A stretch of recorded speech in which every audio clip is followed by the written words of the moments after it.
Who are you, really? Welcome to episode 17 of the Emberheart podcast. Today, we dive into identity formation, how it develops, why it matters, and how you can take an active role in shaping your own path. Whether you are exploring new possibilities or reinforcing what truly defines you, this conversation will give you tools to build a strong, authentic sense of self. Let us get started. Adventures of exploration and commitment in forming a sense of identity. Dear Amelia Emberheart, our conversation about the search for meaning was wonderful. And yes, it is completely normal to feel uncertain. That is actually a necessary part of developing a strong identity. You need to explore and reflect deeply before making clear decisions. I thought it would be helpful to discuss identity formation with you to give you a more coherent understanding of the topic. This might help ease some of your anxiety. Let us begin by talking about James E. Marcia's foundational work in the field of identity development. Marcia introduced the concept of identity statuses, focusing on exploration and commitment to understand how individuals form their sense of identity. We will start with some key insights from his 1966 paper, Development and Validation of Ego Identity Status. And just to be clear, I am not a psychologist, I am simply sharing my thoughts as best I can. If there is any wisdom here, it comes from Marcia. All mistakes are mine. Let us jump right into it. In this paper, Marcia describes ego identity and identity diffusion as part of a process of growing occupational and ideological commitment. When facing commitments like choosing a career or defining personal beliefs, an individual must integrate their childhood influences in a way that helps them connect with society while maintaining a sense of inner continuity. Ego identity is your core identity. It is your personal sense of who you are, based on the values, beliefs, and roles you accept. It is the inner understanding you have of yourself and how you see yourself fitting into the world. Yes, this is complex, but do not give up. Let us continue, and it will become easier to understand. Marcia identified 4 distinct identity statuses that describe different ways young people approach forming their identities. Let us discuss each of them now, with simpler explanations to make it easier to grasp. 1. Identity achievement. These individuals have explored various roles and ideologies and have made commitments based on their explorations. They have experienced a period of crisis and have chosen an occupation and ideology that align with their values, even if it partly reflects parental wishes. They have re-evaluated past beliefs and reached a resolution that leaves them confident in their choices. Generally, they exhibit higher self-esteem and a clearer sense of self. In common terms, they score high in both exploration and commitment. I believe self-fulfilled identity describes this status pretty well.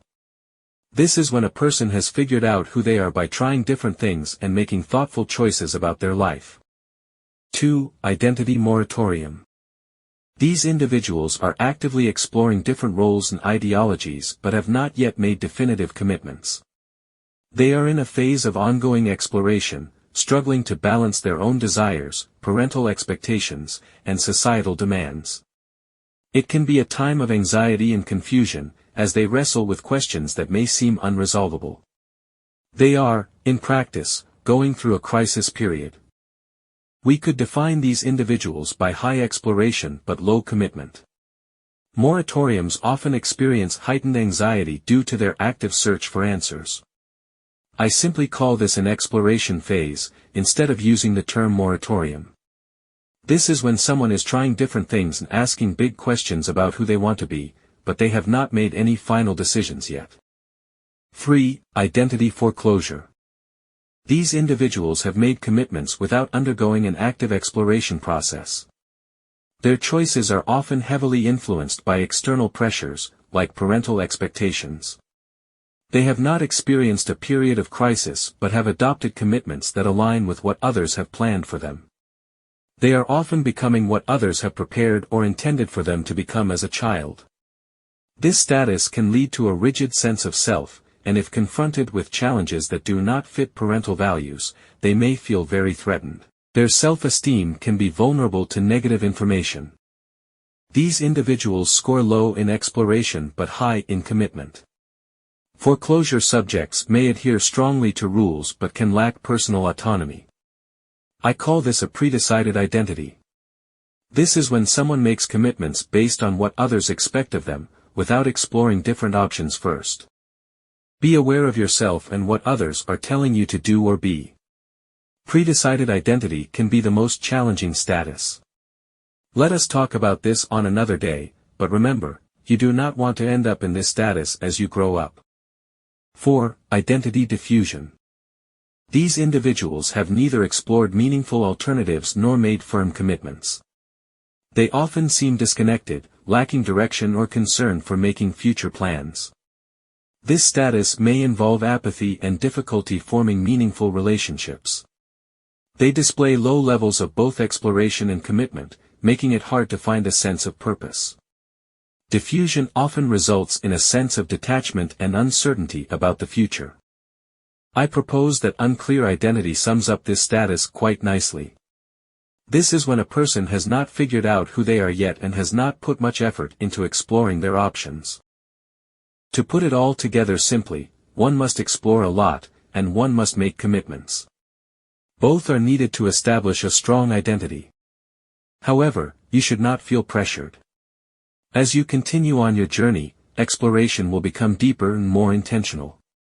It will involve questioning beliefs, considering different career paths, and gaining a better understanding of your values and relationships. Feeling uncertain is normal, and this phase of exploration is vital for reducing stress and helping you build a strong identity. There may be pressure to make definitive choices about things like your career, education, or relationships before you have had a chance to explore fully. But remember, you have the right to question and explore before making commitments. This is essential for developing a healthier sense of self.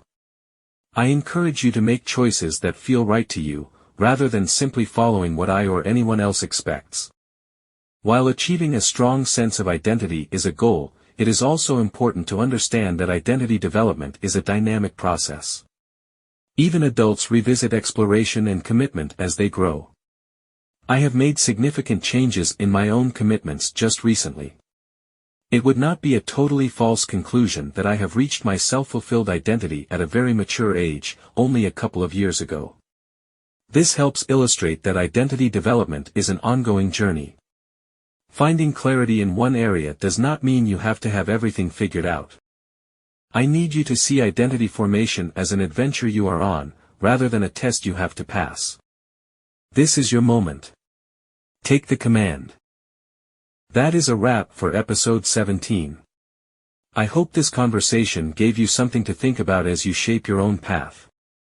Thank you for spending this time with me, and if you want to continue the discussion, join us on Facebook at Ember Heart Co. Until next time.